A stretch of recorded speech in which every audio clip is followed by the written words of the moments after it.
Hi friends, David here from Above AVL, and today we are looking at a speaker that on paper I didn't like very much.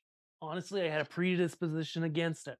Now I'm feeling better about it, and we're going to talk about the Yamaha DHR12, what it's good for, what it's terrible for, and whether it's the right speaker for you. Let's dive in.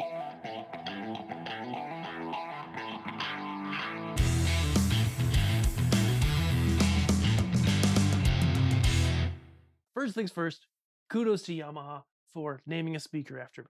Not really, but the DH David Henry, I dig it. All that joking aside, this is a speaker that really surprised me because this is a powered and active speaker, though they also have the CHR12, which is the passive equivalent, basically same drivers, just passive. So you'd add an amp and process it. And, the Yamaha powered speakers. This one, I never liked the DHR series, particularly the DHR12 or the 10, because you can't use them as stage monitors, right? Like the angle's not there. Like you put it on the ground and, boom, it's just sideways. But for, if you're always going to use them as mains, you never need to use them as monitors, or you're looking for something in an install situation or that you're going to use in various ways, this could be a really good fit that does a lot of good things. And let me explain why. Sound wise, in terms of how they sound, okay, the DHR12 and the DXR12, in my mind, are incredibly similar. Like I have spent hours putting these two speakers against each other, going from one to the other, from one to the other, from one to the other, with my voice, other people's voices, a variety of music. And there's not a lot of difference between them. They're both very good sounding speakers, not quite the premium high end that like the Yamaha DZR are, but a very, very, very good sound at a really reasonable kind of mid-level price point. What makes the DHR better than the DXR?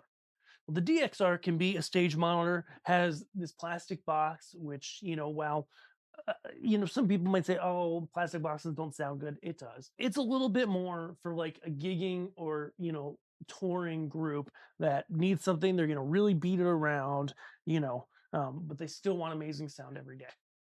The DHR is a little bit cheaper. Okay, it's a cheaper speaker. It has a wood box, really nice, handles 3 actually. It has still has the dual pole socket, so you get a slight tilt forward if you want it, which a lot of times you do. Your standard Yamaha amp setup, so you can set your crossover frequency and set whether it's a main or monitor processing or none.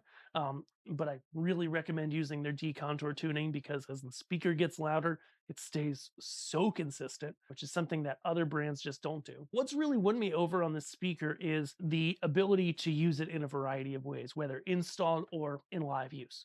So it has a rotatable 90 by 60 degree horn. So if you're always using it sideways or you're installing it and it's sideways, you can turn that horn, get the right coverage. It as a main sounds so good, really transparent, really punchy, really good response of just transients, things that come in and out really quick. Goes quite low without a sub. And of course, if you add a sub and cross it over, it sounds even better. And so this is a speaker that I really was predisposed to not like because speakers that are mains, that are in this smaller format of like a 12-inch with a compression driver that can't be a monitor, I kind of have a predisposition against them. That being said, it sounds very good. It gets very loud. It is cross functional, not in the sense of main slash monitor, but in the sense that you can turn it sideways and rotate the horn. You can deploy it really quick and easy on a stand. You can hang it either vertically or horizontally. There's a U bracket accessory to be able to hang it as well. In fact, there's U brackets, I believe. Yeah, there's a vertical and a horizontal version. You can really use this guy in a lot of ways, especially in an installed situation, but even in portable. It's a really solid main speaker. Sounds very good vocal reproduction, very good music reproduction.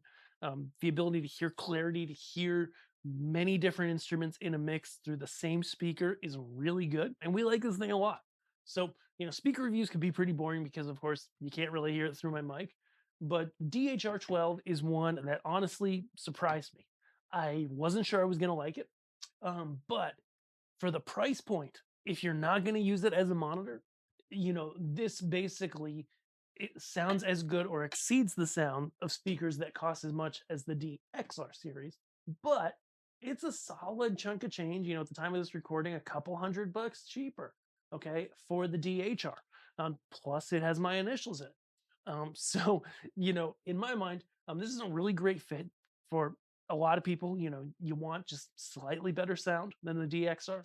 You want something that's still durable, but in a wood box, sounds really good, has the ability to turn sideways, to hang on a U bracket for a permanent install if you need it, or be portable, having the ability to have the tilt down with the speaker pole, which is fantastic.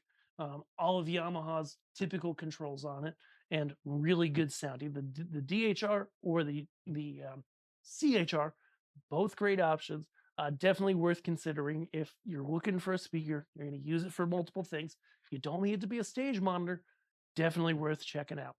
We've got it at aboveavl.com, as well as a whole host of other speakers. So when you need speakers, come to us first. Feel free to let us know. You can always drop us an email at gear@aboveavl.com. We'll put that on the screen. And let us know what you're doing, and we can help you find a really great option for your needs. Thank you guys so much for watching. We'll see you guys in our next video. Thanks.